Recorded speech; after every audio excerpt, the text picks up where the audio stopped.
大家好，咁啊，今日咧就同大家再跟進一下，就喺尋日發生嘅嗰宗喺曼城嘅叫恐怖襲擊嚇。咁咧就係根據呢個警方所講咧，就係佢已經公布咗，就係呢個疑犯啊，即係話咧當場被擊斃嗰位恐怖分子啊個身份啦。咁喺睇落之前，麻煩大家撳一撳個免費訂閱掣 ，like、comment、share， 咁啊最好睇下廣告啊，唔該。咁另外我就有一個叫 Superfans 嘅渠道嘅，咁你透過呢個 Superfans 嘅渠道咧，就可以鼓勵下我哋，打賞下我哋，咁令到我哋呢個頻道能夠健康快樂、正常咁成長啊！唔該晒。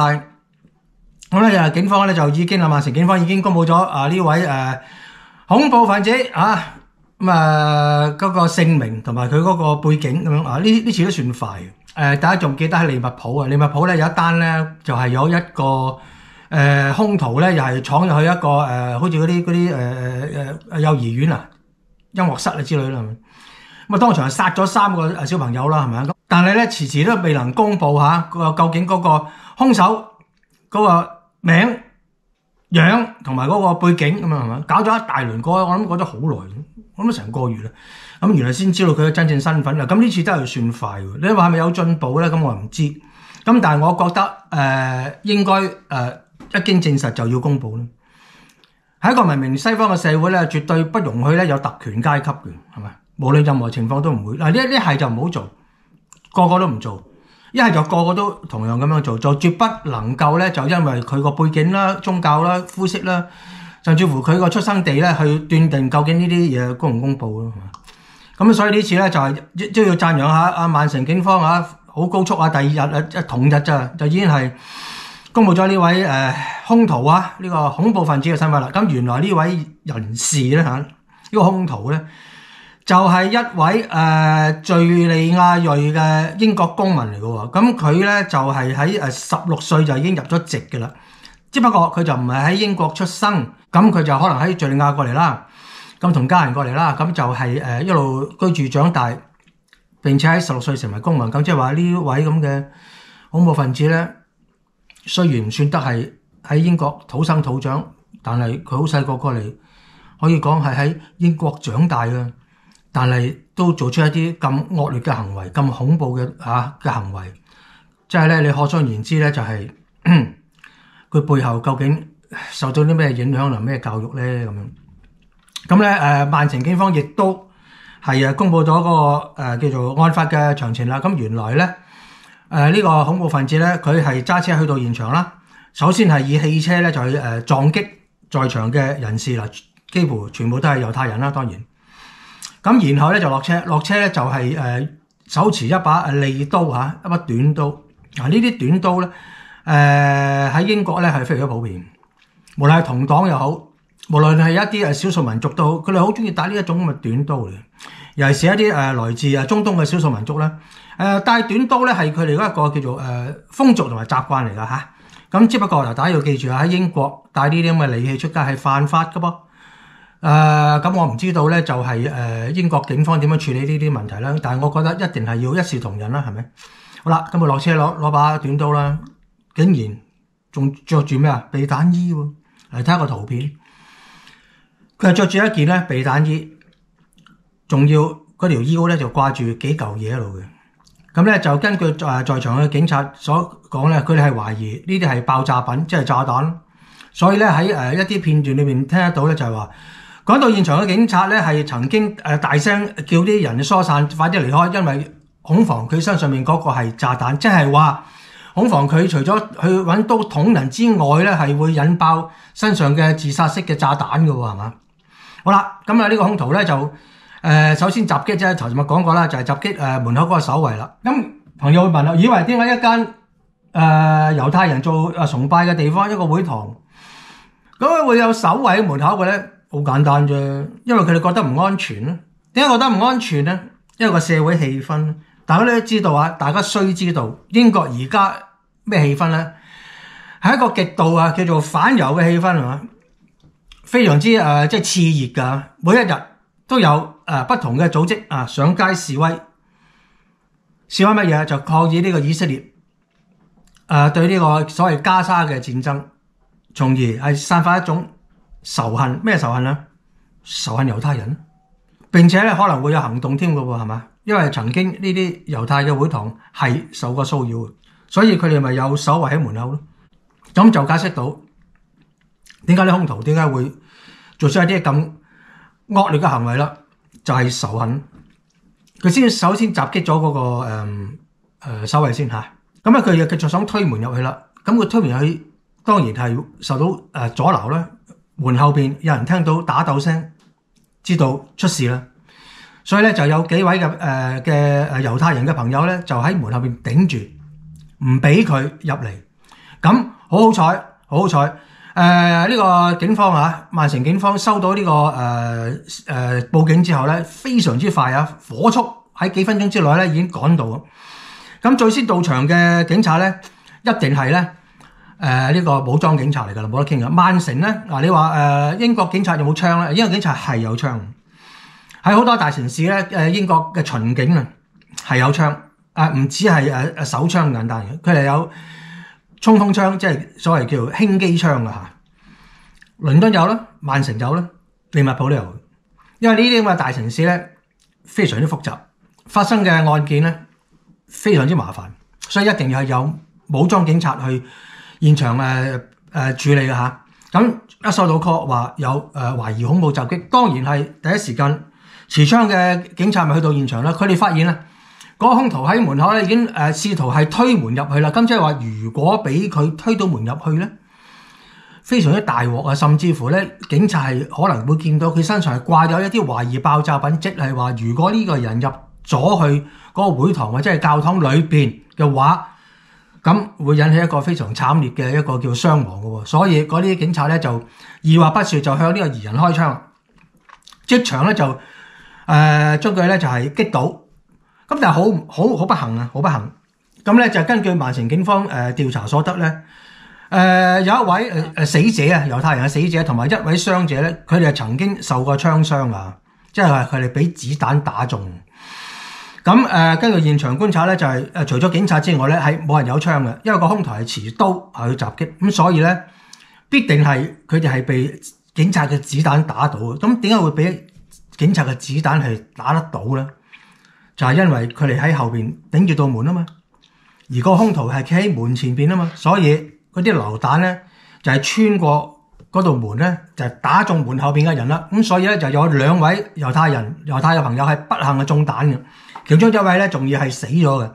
咁但係警方並冇公佈咧究竟死咗嗰個猶太人嘅朋友係俾子彈打死啊，定係有其他嘅傷害而死嘅？咁而家暫時未有公佈，但係一般相信應該係俾呢個警方嘅流彈所擊斃嘅，因為非常非常之不幸啊！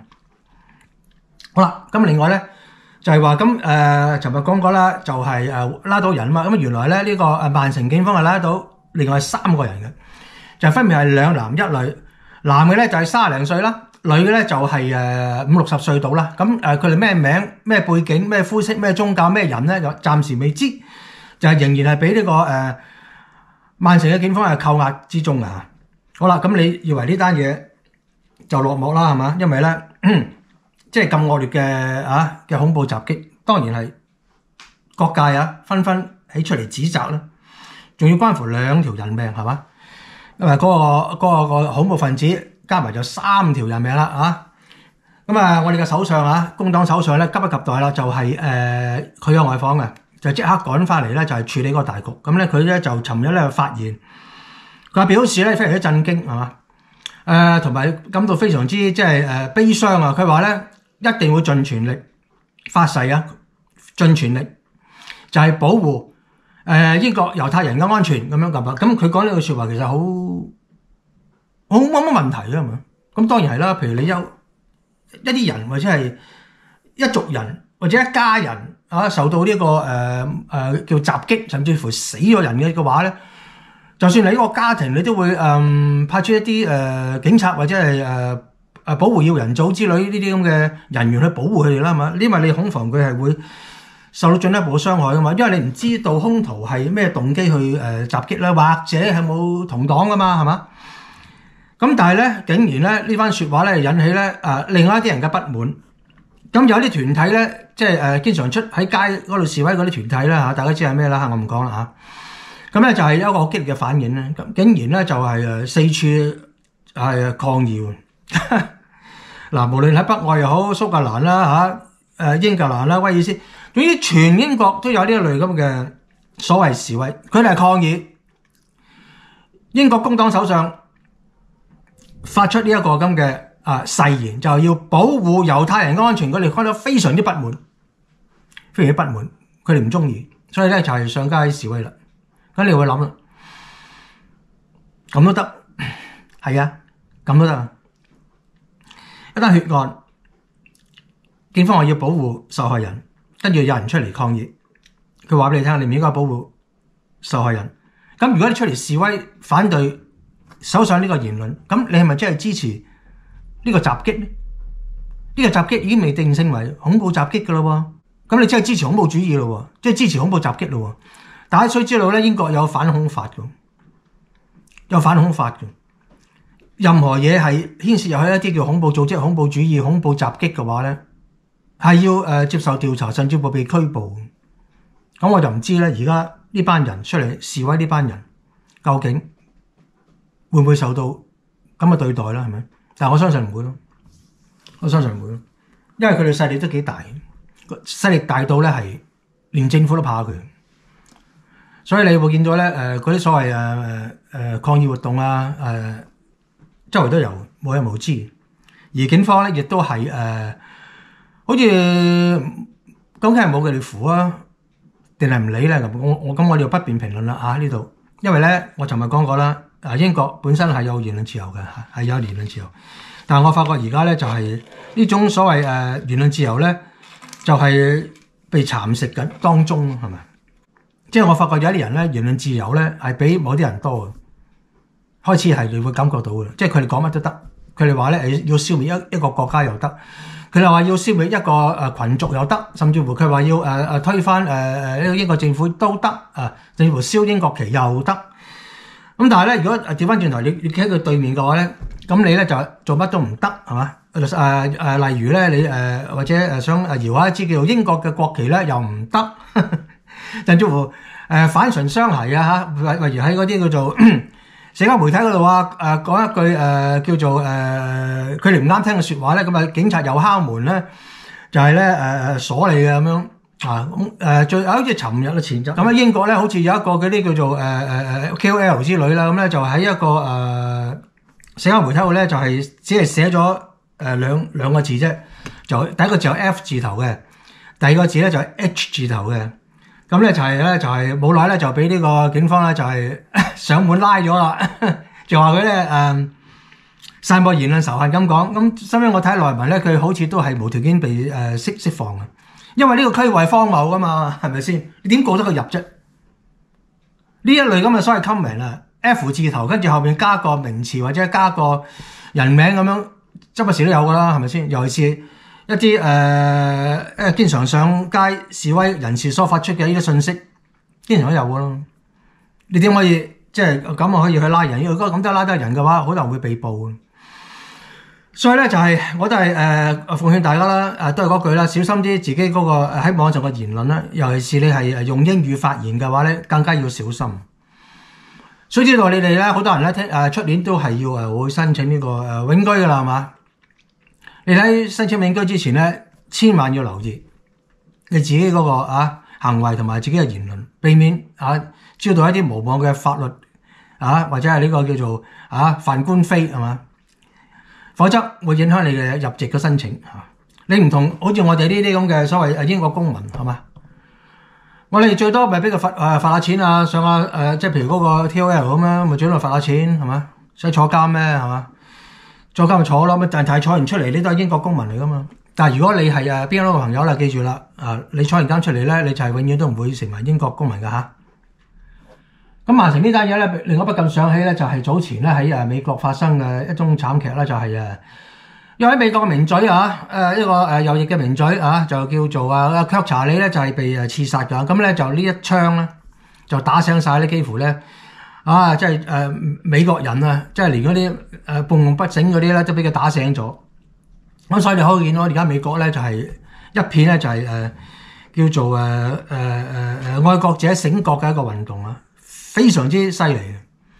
咁我見到卻查呢單嘢，再睇一睇尋日發生嘅恐襲，我見到咧係一個叫卻查呢2.0咧喺英國嗰度發生。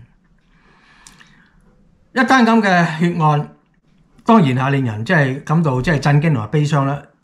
令人感到更加震驚嘅咧就係，竟然有人係上街示威係抗議我哋嘅首相啊，保護受害人嗱。呢一樣嘢咧，就係咧可以講咧就係一種叫做催化劑，甚至乎咧係一種叫藥引啊。就冇大家有冇煲過藥啊？你煲下藥咧，最後咧要有一個叫後下嘅。咁我發覺呢個係叫後下啦，就係令到呢一劑啊叫做反左呢個力量咧就更加加強啦，係嘛？同埋咧係一嘢咧就係提醒咗好多仲瞓緊覺嘅英國人，究竟自己身處緊喺一個乜嘢嘅情況之下，自己嘅國家究竟正係步向一個咩嘅惡劣嘅環境？其實英國而家已經係喺一個懸崖邊嗰度。如果再唔醒覺，再唔做一啲嘢，而家呢個現政府再唔用一啲比較強硬啲嘅手段去對付一啲非理性、冇邏輯，甚至為犯法嘅行為嘅話咧，相信咧呢一類咁嘅恐怖襲擊將會不停咁發生，並且範圍唔係淨係猶太人，所以大家要三思，你哋手上面嗰一票究竟喺下一屆大選點樣投？所以一定要善用自己手上嗰一票，希望能夠英國懸崖勒馬，不至於墮入深淵，萬劫不復嚇。唔該晒，麻煩大家 subscribe、like、comment、share，撳埋個鐘仔，有可能嘅睇埋廣告啊！唔該晒。